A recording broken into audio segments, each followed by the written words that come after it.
So very much in the same spirit, I'd like to take a look at how we got here.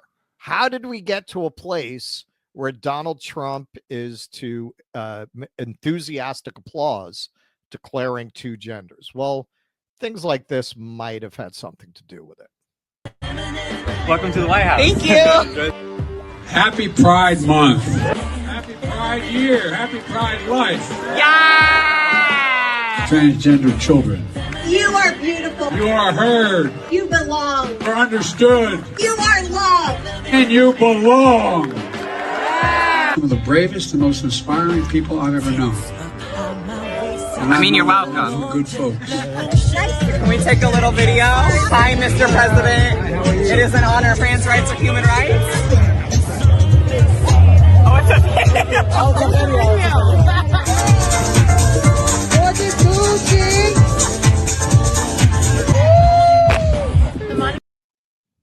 All right, so that transgender person later in the video dances topless on the White House lawn. And while, yes, later on they did ban that person from returning to the White House, it doesn't really take away the fact that, as we were discussing in the previous segment, this liberal faction, for lack of a meaningful politics or a meaningful class analysis, had nothing to do but pump up these kinds of issues. You're in a country where the middle class is crumbling. People are falling further and further behind. You got poisoned water in places like Flint. And he's standing up on stage talking about trans kids, which in and of itself is a very controversial concept, and stating it as a fact.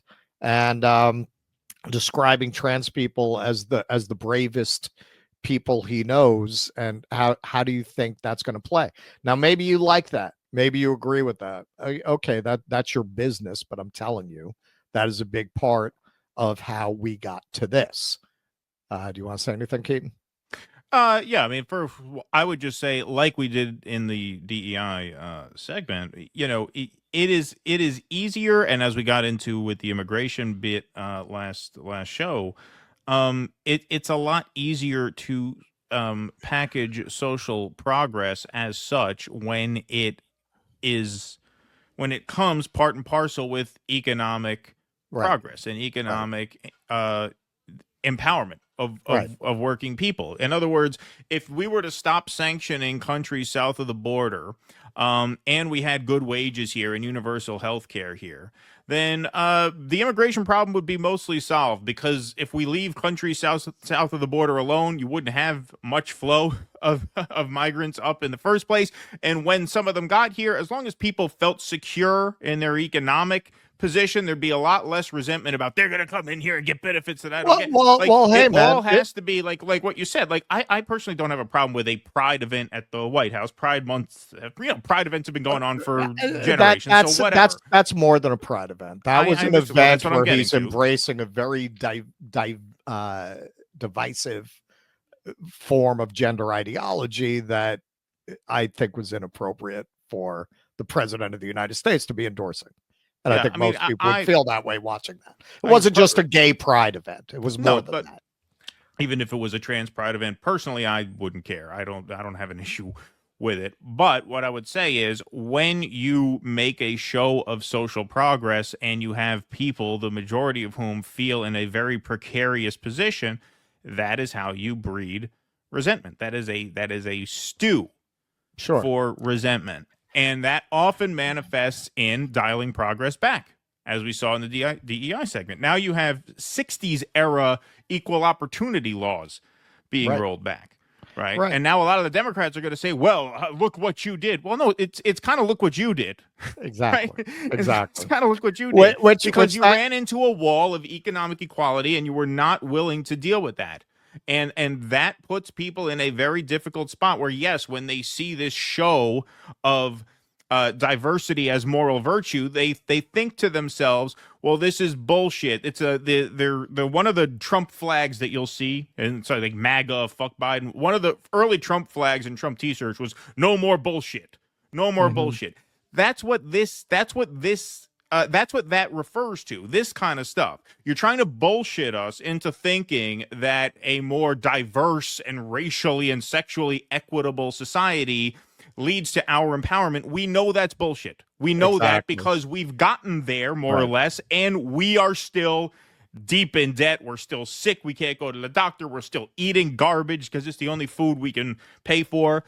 That's where they get the idea that social progress is bullshit, because if it doesn't lead to the empowerment of the majority of people, working class people of all colors and everything, then eventually that's going to implode because people are going to realize there's nothing in it for them. Right. Right. Well, this always had an air of the aristocrats trying to tell the peasants how they're supposed to think and how they're supposed to behave. And it had, as you pointed out, absolutely no material component to it. I mean, Right. that's There's no sums material up component. this entire liberal project. So we get to this. As of today, it will henceforth be the official policy of the United States government that there are only two genders, male and female. So now I don't know if he meant sex. I would agree with the sex part, gender. I think that's a philosophical matter. I don't think he knows the difference, to be honest. I don't think he knows. I don't think he knows. Yeah. So 5 takeaways on Trump's executive actions on gender. President Trump signed a sweeping executive order late Monday during his first hours in office, recognizing only 2 sexes and preventing government dollars from being spent on what his administration called gender ideology. The executive order is part of a broader campaign promise to roll back trans rights and diversity and inclusion initiatives instituted by the Biden administration that Republicans argued went too far. Here are 5 takeaways on Trump's action.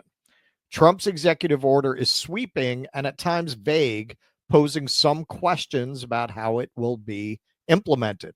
The order, which pledges to restore biological truth to the federal government, defines male and female not by physical or chromosomal differences, but by reproductive function.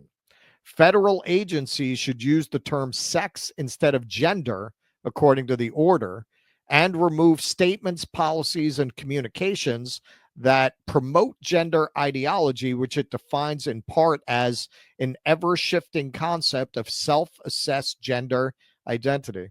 You know, the moon gender people are out now. Federal funds shall not be used to promote gender ideology, the order states. It directs the secretaries of state and Homeland Security to prevent trans people from self-selecting their gender on official government documents such as visas and passports, which the State Department first allowed in 2021. Trump's order does not explicitly address passports with an unspecified gender marker denoted by a single letter X, which the department began rolling out in 2022. If I had to bet, that was an oversight and they'll get rid of it.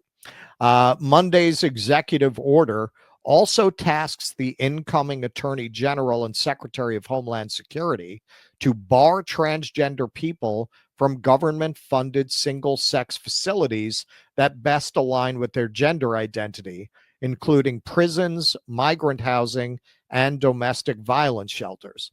It directs the Bureau of Prisons to halt the use of federal dollars for gender-affirming care.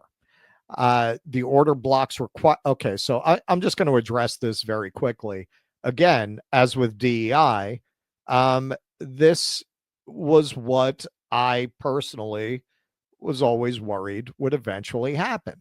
Hey, there are unique dangers, obviously, for a trans woman to be put into a cell with men in a prison. Now, by insisting that women who have a right to single sex spaces, particularly in environments like prisons, where by definition they have no choice about who they share a cell with, to impose that on them was grossly unfair and in many cases dangerous. You create a third housing facility for people in that category. That's the solution. by absolutely insisting that somebody who says they're a woman is a woman and have to be treated as such. Well, now you got us here.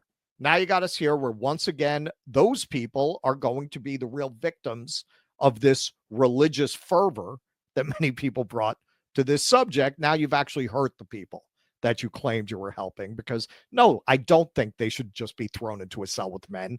I think they should be in a separate population in a prison.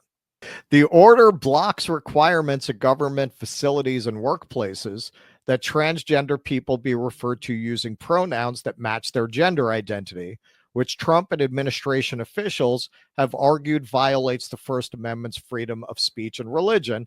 And again, we get to something where this was what was always going to happen if you allowed these maniacs to keep pushing in a deeply unpopular and divisive agenda. You were going to empower the other side to go all the way in the other direction.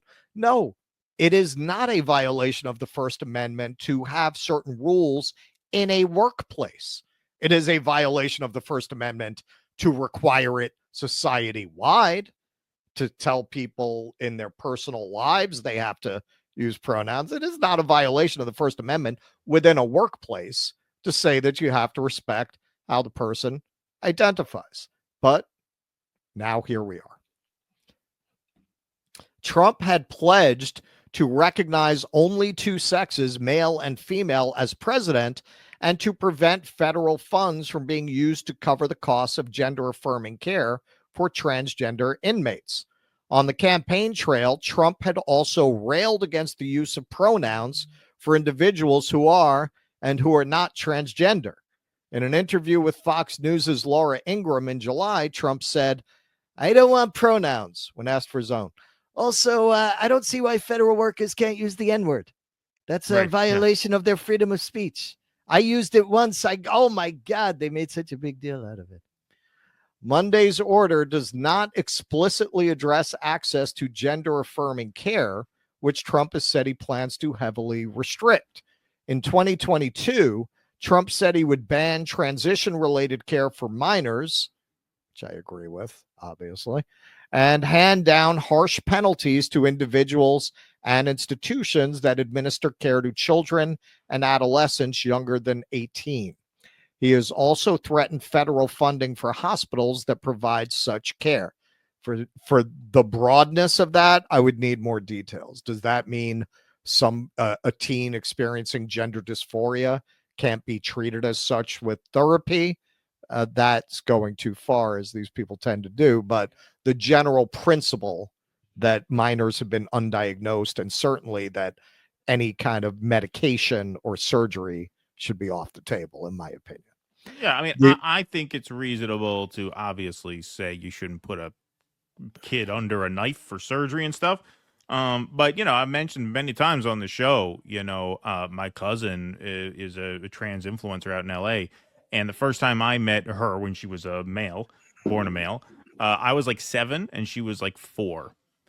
Rough estimate. She was a little kid. I was, like mid elementary school, whatever, first, second, third grade. And the first time I saw her, I said, "This is a girl. This doesn't make sense that this is a boy."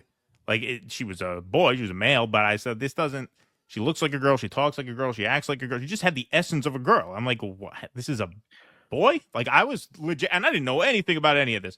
So, and now she grew up, and now she is a girl. So, you want to say there's no trans kids out there? I mean, I don't know. I mean, that's a coincidence that I was able to predict that 30 years out, not knowing anything about any of this. So I do think, like, treatment and therapy. I think it's absurd to say that unless you're 18, you can't present with gender dysphoria. Like, that's absurd. Like, sure, medicine and science doesn't care what the political distinction between childhood and adulthood is. You could see symptoms emerge of that, years before someone turns 18. In terms of putting someone under a knife and doing something irreversible, that's where I think it is obviously a legitimate concern. But in terms of, like, if by care you mean therapy and things like that, then yeah, obviously I think that should be available to everyone. Right, and that's why I say with this crew, you could see them taking it to the level of therapy. In terms of your cousin, also remember, this was a different era. At that time, If a child, if a therapist claimed that a child was suffering from gender dysphoria, you would not have had reason to question it.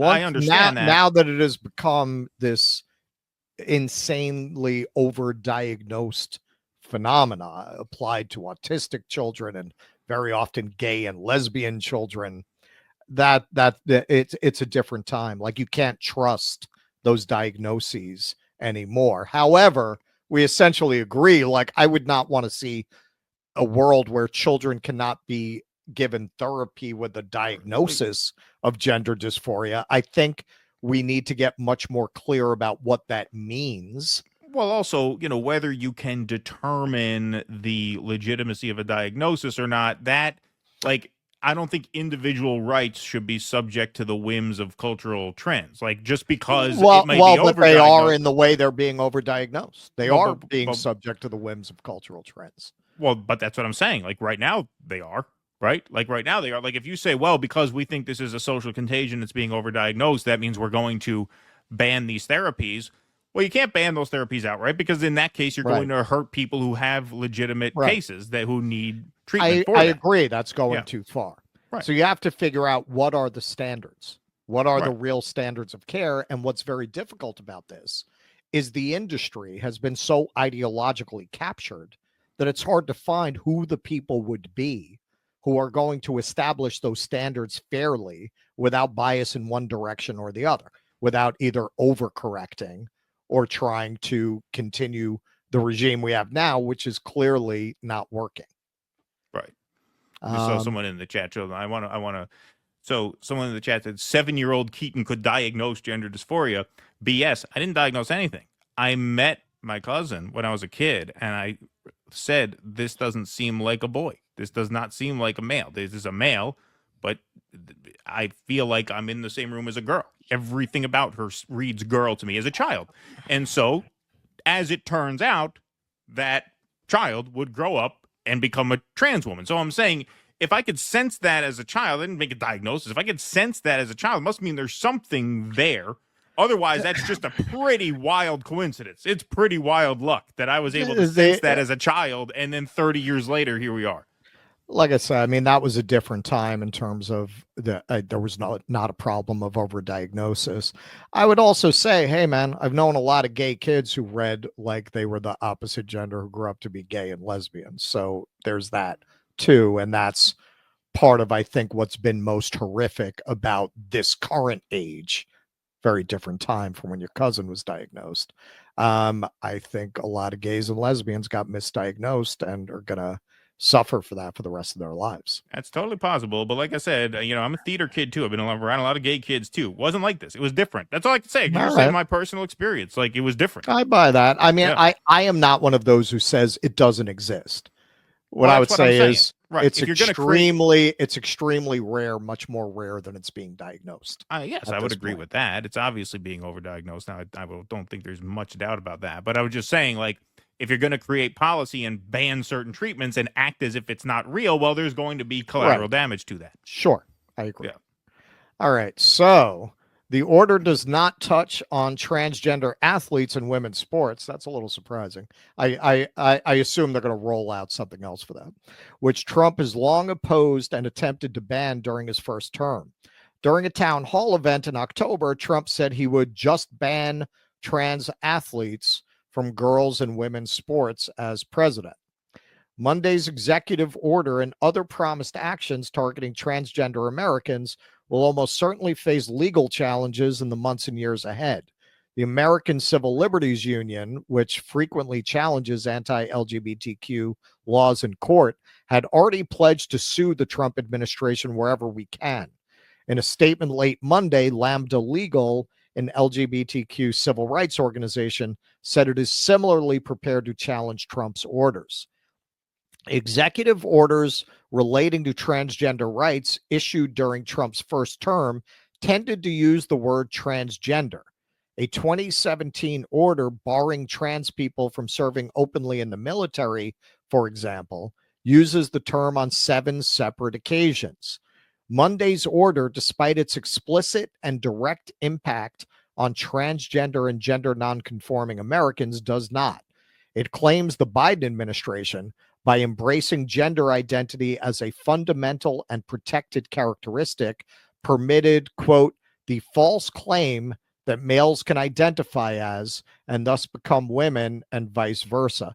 And that's a good example of what we're talking about in terms of backlash. You know, this whole so-called movement had the opposite effect. Even Trump moved to the right between his first term and his second term. J.K. Rowling here made a very good point. A noisy part of the left still refuses to step outside their sex is a social construct bubble and acknowledge that their embrace of gender identity ideology has been a calamity. They were warned the right was capitalizing on their betrayal of women and girls. They didn't listen.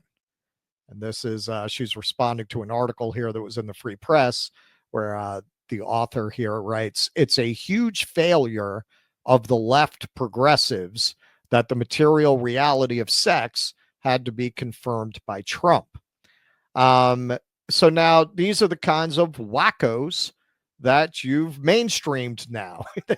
Although Valentina Gomez, she's so crazy, even Trump won't invite her to the inauguration. Donald Trump is officially our president, and I still have all my rights. Jesus is king. Abortion is murder. There's only two sexes. Mass deportations. Public executions for rapists and murderers. All this gay shit ends today. Nice. I call her KKKOC. I'm really disappointed that has not caught. And here I don't know why I can't get that to stick. Why? That's good. It is good. It is good because I mean she has not gotten high profile enough, but she will. I guess so. Yeah, she's not I like a suspect household she name. will. Trump official policy is officially two genders, male and female. You know, there's this is what you're gonna have now. This is the direction that the culture has gone in. I personally, and I'm sure we're together on this, I never wanted to see people mocked this way. I never wanted to see people attacked this way. But you let an ideological fervor pushing completely divisive, unpopular, irrational, and anti-scientific agendas on the American public, well, they turned around and voted for this. Now, Lisa Sellen Davis, we actually had her on the show a while ago to talk about these issues. We didn't get into Democrat stuff, but I got the sense she's a lib. There are a lot of libs like her who never bought into this stuff, but they were too afraid to talk about it. I had a friend who she was in like a mom's group in Long Island, and she shared our Buck Angel interview video, and she got kicked out of the group. And she was a Dem in good standing, so you couldn't say anything even if you didn't agree with it. So she has more, I think, TDS certainly than we do. I think she probably has some Trump derangement syndrome, but she kind of points the way forward here. To concur with the convicted felon pussy grabber who supported the end of Roe and disappeared the site reproductiverights.gov within moments of taking office, to believe that he actually cares about women is a hard no for some liberals who have been making these same arguments for years. So my advice to those people is this: if it feels weird to have your own ideas falling from Trump's mouth, don't shut up, speak louder, speak more often. If you haven't spoken up yet, do so now. Show America that these ideas are standard liberal feminist fare. We know that sex is real, but we also accept an older meaning of gender, societal ideas and stereotypes of masculinity and femininity. We can embrace a sex-based reality and still leave room for masculine girls and feminine boys. Hear, hear. So here is a gay man making that point himself. Hang on. I'm into Brand Schmooly here. There we go. You're in there, yeah. Waiting with this comment is that because I express myself a certain way, I must be confused about my gender. Feminine gay men still exist, masculine women, tomboys still exist. Just because I wear makeup or the clothing that I wear or because my mannerisms might be a little bit more feminine, there's no confusion when it comes to my biology, baby. But I understand with the new gender identity crisis movement, if you express yourself a certain way, now you're expected to identify differently. What I find interesting, and let me get this gay real quick, people like you pride yourselves on trying to abolish gender stereotypes. To you guys, anybody can identify as whatever the hell they want at any point in time, right? They don't have to look a certain way, act a certain way, until it fits your narrative, and then you're quick to flip the script, and because you see that I have makeup on, you try to categorize me and label me as something other than just a man. Jumping to that conclusion based off of the same gender stereotypes that you guys are trying to do away with. So which one is it? Not that I care, just pointing out the hypocrisy. Though I express myself in a more feminine manner, at the end of the day, I'm still a man. You don't gotta think too deeply about it, I promise. Glossy lips, plucked eyebrows and all, and let me know if you need some help sometime, my love. I love you guys, and I will see you all in the next one. Okay, and this is what has been so crazy and so offensive about this movement to me. It in many ways, its basic premises are a throwback to 1955. That if you don't present, on the one hand, you're saying that gender presentation is a social construct. Well, okay, if that's your premise, then why does somebody who's not presenting in a traditional gender role the opposite sex? There's a core contradiction in the entire premise. So why can't you be like him? Why can't you be a feminine presenting man or a masculine presenting girl? This idea of performing surgeries on people to change their sex. I mean, it almost seemed like a dystopian science fiction premise about a world gone wrong circa 1958, where they would give everyone surgery if they presented as gay or lesbian. So look, overall, I feel like they're going to go too far, and then we're going to fight that. But the end of this overall had to come. Please clap.